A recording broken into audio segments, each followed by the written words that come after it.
Ready to unlock seamless international money transfers and manage multiple currencies like a pro.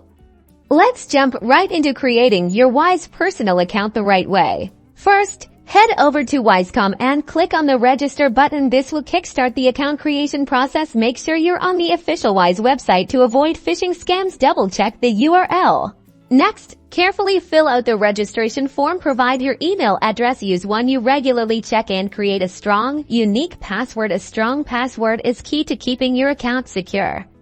Mix uppercase and lowercase letters, numbers, and symbols. A password manager is a great way to keep your account secure and safe. Choose personal account. As we are setting up a personal account in this video, if you need a business account, there is a separate process for that. Now, select your country of residence from the drop-down menu. This is important because it affects the currencies you can hold and the verification requirements. Wise will then ask you to verify your phone number. Enter your number and input the verification code sent to your phone via SMS. This adds an extra layer of security to your account.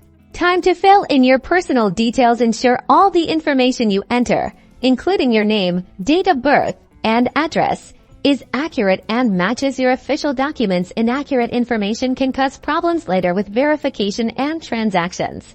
Congratulations! You've successfully created your Wise personal account. Now you can explore the dashboard, set up your multi-currency wallets, request virtual cards, and start sending and receiving money internationally with low fees and transparent exchange rates. Remember to complete your identity verification to unlock all features and higher transaction limits. Now go and experience the freedom of global finance with Wise.